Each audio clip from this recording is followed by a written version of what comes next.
Penúltimo episódio da nossa temporada. Eu espero que você tenha entendido muito bem até aqui a morte, todos os assuntos que rodeiam ela. Mais uma vez, a gente vai falar sobre isso, só que uma coisa que talvez você não entendeu ainda é que algumas ideias espiritualistas, elas são um ataque direto a Deus. E é sobre isso que a gente vai falar hoje, então fica comigo.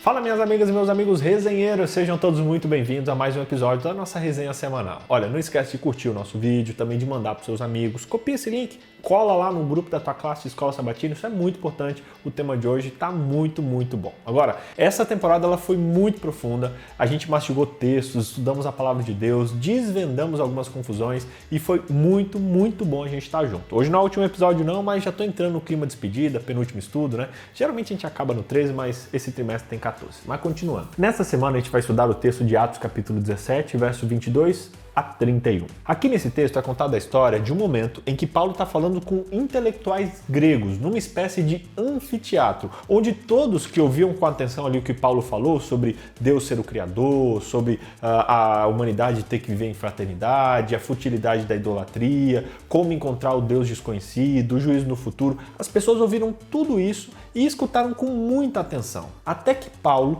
tocou em um assunto que gerou uma confusão total naquele momento. Que assunto foi esse? Quando Paulo falou sobre a ressurreição de Jesus dentre os mortos, os intelectuais gregos, eles não se aguentaram. Eles ficaram indignados ali, começaram a se levantar, inclusive a zombar das palavras de Paulo, dizendo, talvez uma próxima vez a gente escuta aí esse papo de ressurreição, mas hoje não vai dar. É interessante perceber que até aquele momento nada tinha acontecido, eles estavam ali sentados, ouvindo, mas quando chegou no ponto da ressurreição, eles ficaram indignados. Isso mostra que a ressurreição para eles era um negócio meio louco, era loucura para eles. Isso porque existia uma diferença muito grande entre as ideias do apóstolo e as ideias dos gregos relacionados à morte. Enquanto o apóstolo acreditava na ressurreição do corpo, os filósofos gregos acreditavam na imortalidade da alma. Tá vendo de onde veio esse conceito? Os filósofos que zombavam não conseguiam entender como alguém em sã consciência desejaria ter um corpo material após a morte. Com o passar do tempo, observando as pessoas e as suas ações, eles perceberam que a matéria se deteriora. Também observaram que o corpo material ele exibe todo tipo de desejos, todo tipo de ações. Então eles entenderam que se o ser humano é mau, se o corpo se enche de todo tipo de doenças, por que eu vou querer continuar nele no futuro? O objetivo deles era se desfazer do corpo material para escapar dessas limitações de tempo e de espaço e assim poderem viver aí a eternidade. Para eles, fazendo isso, eles se libertariam dos maus desejos e do inevitável destino da matéria, que era a morte. Agora imagina, para pessoas que tinham isso na cabeça, escutar alguém falar que o próprio Deus abandonou a imortalidade para viver em um corpo como o nosso, para eles isso era uma loucura.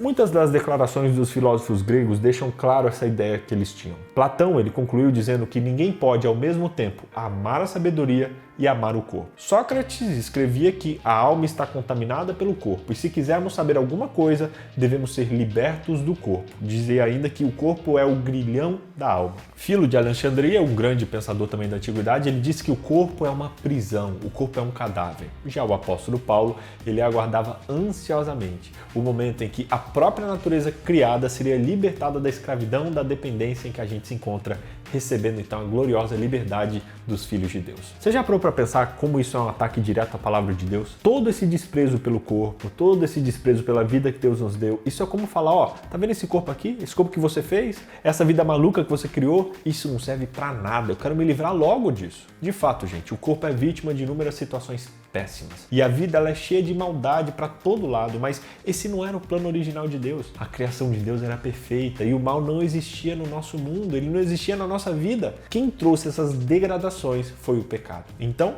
a solução não é se livrar da matéria, mas sim se livrar do pecado e não da vida. Eu vou te mandar a real. A ideia da mortalidade da alma é um ataque direto a Deus, porque ela glorifica a criatura, dando a ela um atributo de Deus, que é a imortalidade. Somente Deus possui os atributos da imortalidade, da onisciência, da onipotência, da onipresença. Além disso, se a alma humana é imortal por natureza, por que Jesus teria que viver e morrer para nos dar o que nós já possuímos?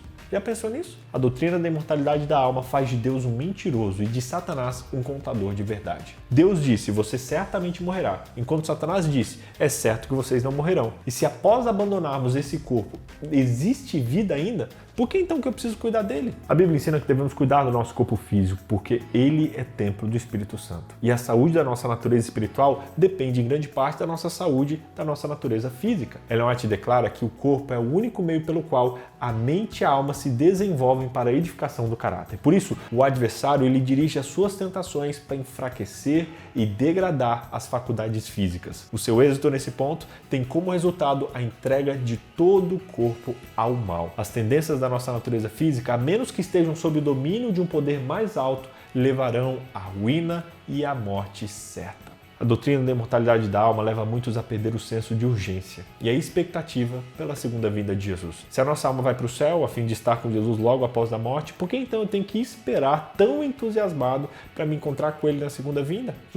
Hoje, eu te convido a valorizar a obra de Deus. Valorize a vida que Deus te deu. Valorize o corpo que Deus deu para você. Resumindo, primeiro, Paulo acreditava na ressurreição do corpo. Segundo, os filósofos gregos acreditavam na imortalidade da alma e que a matéria, o corpo, é totalmente mau. Terceiro, o culpado pela desgraça do mundo é o pecado e não a matéria, não o corpo. Quarto, a imortalidade da alma dá ao homem um atributo que é apenas de Deus, que é a imortalidade. E quinto, cuide do seu corpo físico.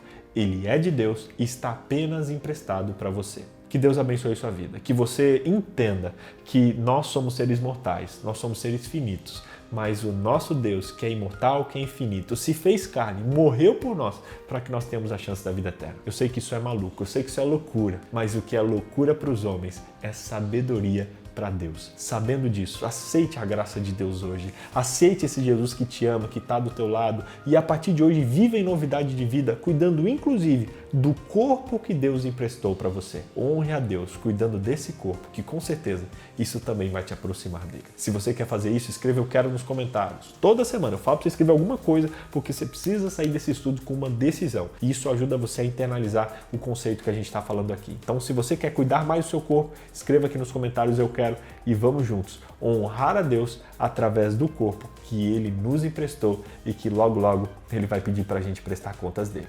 Que Deus abençoe sua vida. Até a semana que vem.